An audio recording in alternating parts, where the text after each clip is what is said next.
Morning, everyone.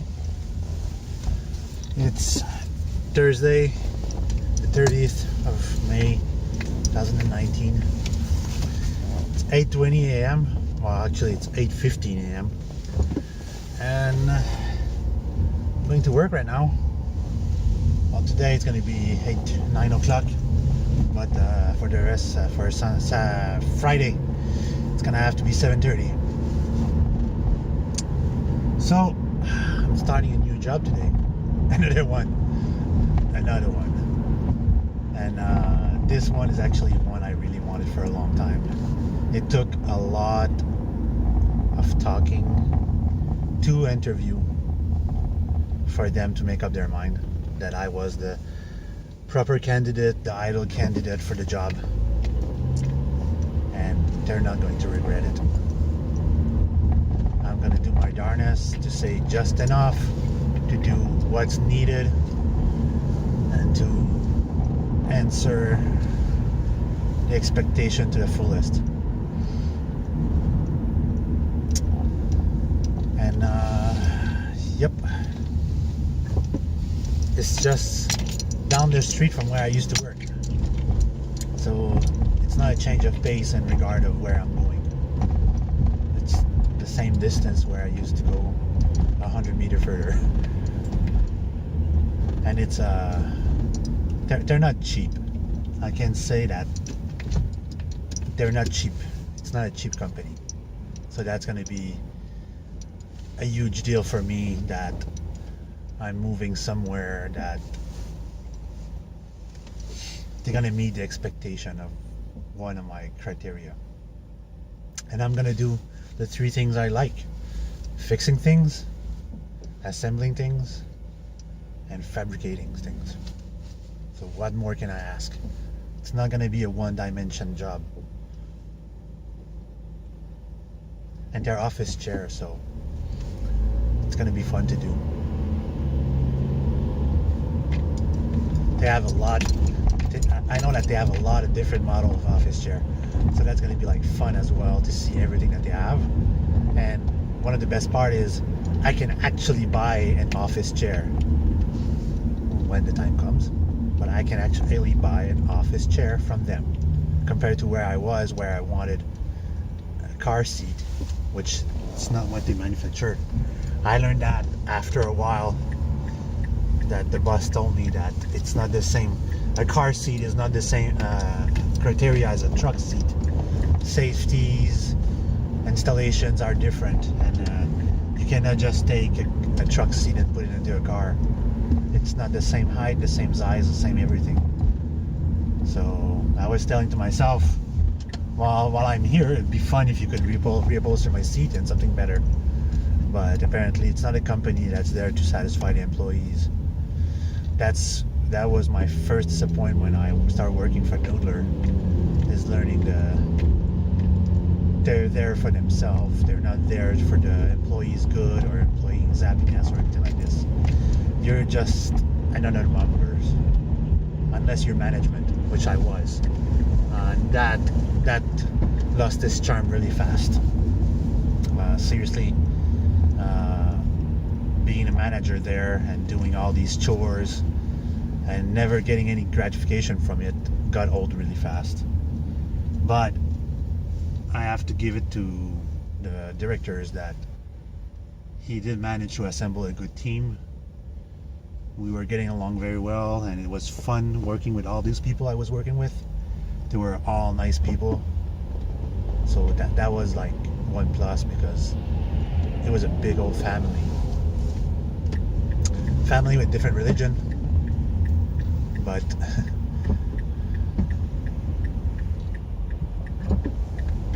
what's the good doing?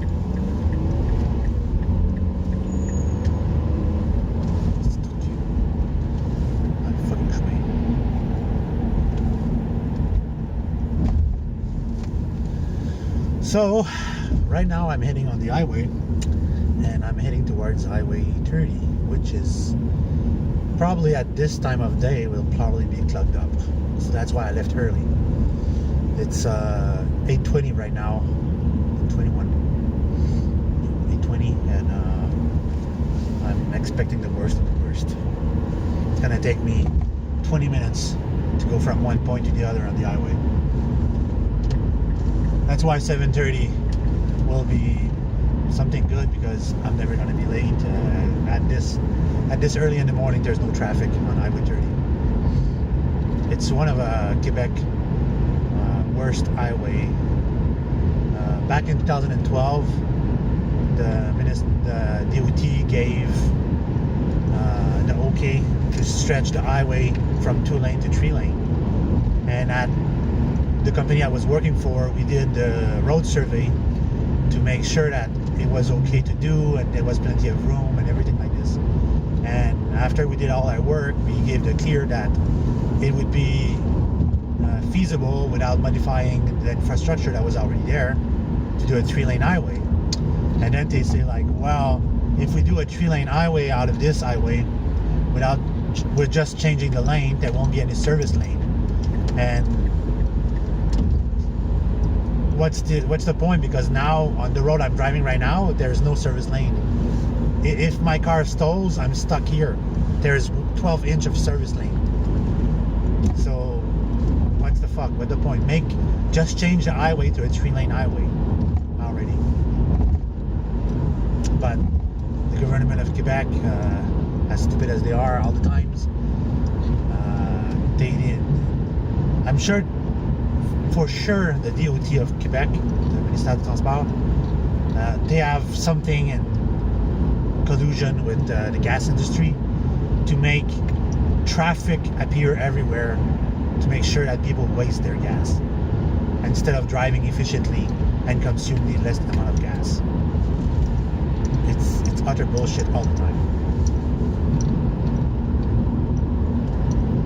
It's a disappointment all the time. Boy, I'm gonna have to, this month, June, I'm gonna have to start doing oil change. I'm preparing the oil change on my Kia. This one I've done recently. It's not a problem. But the Kia is about done. The oil's been there for 6 whole months. I don't recall the last time I did the oil change on the Kia. Now it's summertime. Good time to do it. So they finally finished the overpass here. Not bad at all. I wonder where that's going to lead. If it's going to be a pedestrian crossing. So here on that section of Highway 10, there's a small gap of service lane, which is about 4 feet wide. And then when you're going under the bridge here, under the overpass, it's 24-inch to 12-inch. So their point is irrelevant. So yesterday night, when I come home and I got the news that I had the job, and she gave me, we're gonna sign a contract, an agreement, which is totally indicative of what I want. It shows how professional they are.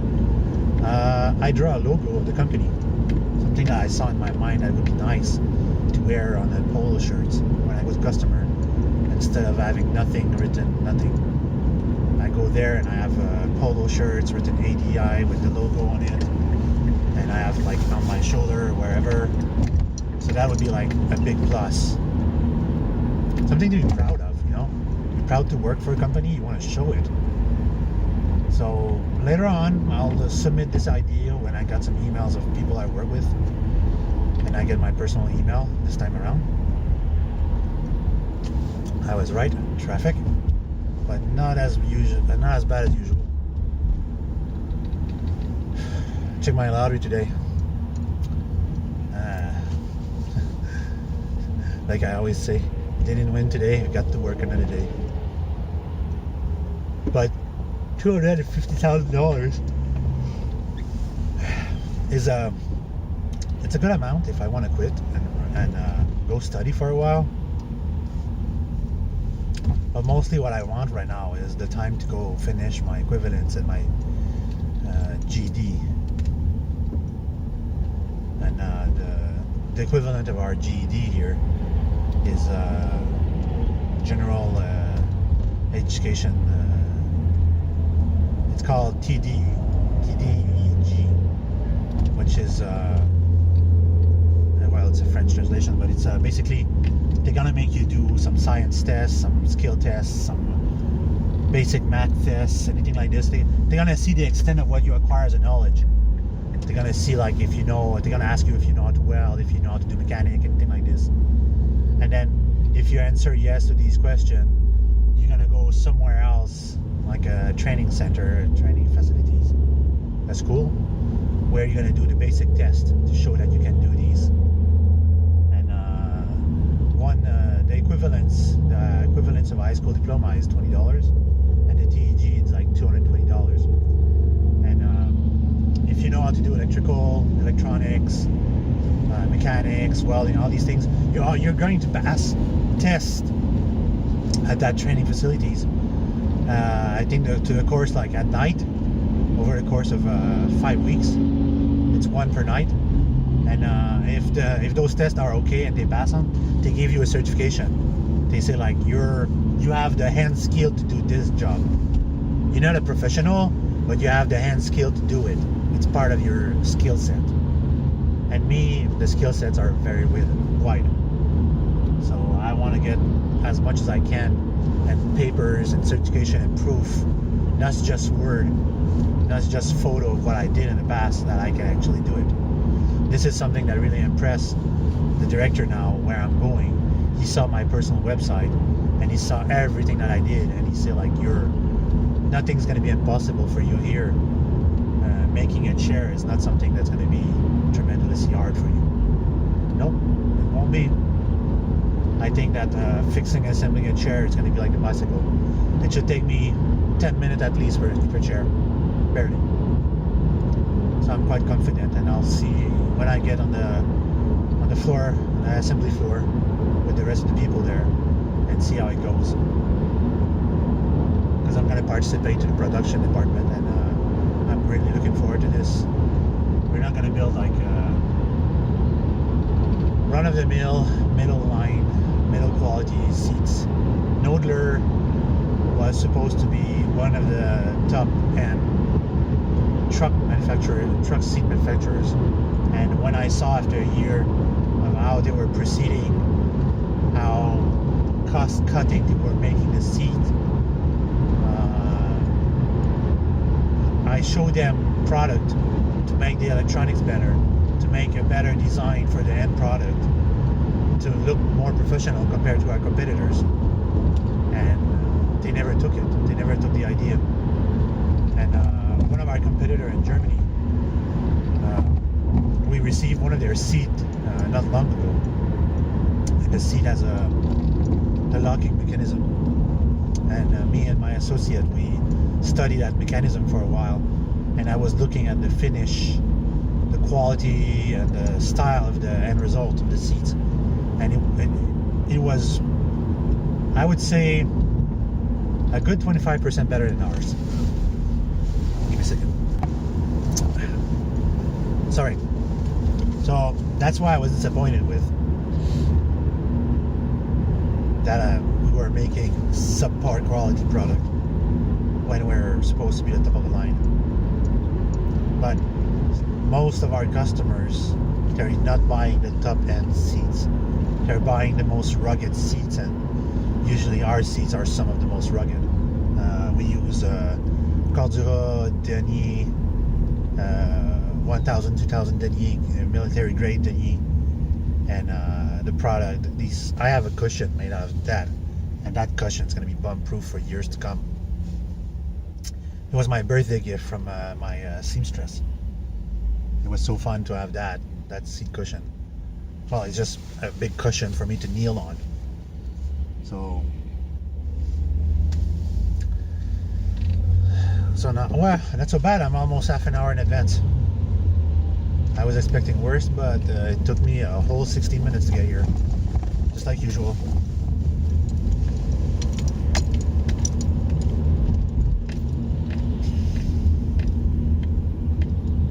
But one thing that saddens me from leaving Knoedler is that it was my department.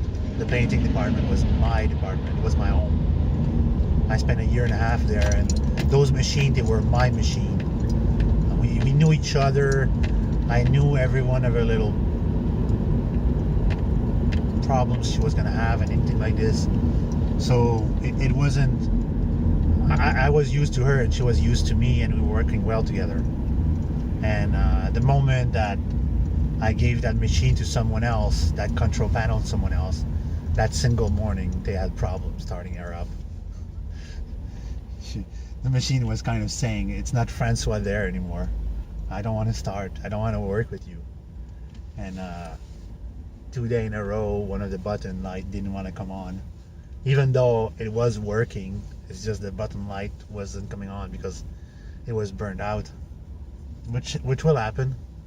And I think it was Wednesday morning, they were trying to start the oven for the bath, and it wasn't starting. No matter how long they would push the button, how long to keep it pressed, it just wasn't starting. So I think on Wednesday morning when he texted me, I say like, I don't work there anymore.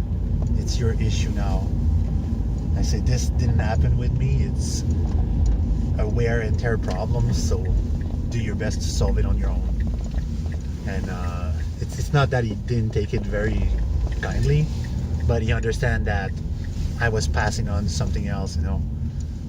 No matter how much I kissed the boss ass to make him understand that I did not want it to leave, just give me the damn raise that I want so bad, and give me the employees that I want so bad. And there was nothing I could do to change his mind. He was stuck in his mind that it was going to be this way, his way and no other way. So I'm there right now. So I wish you guys to have a good day. I'll report it tonight.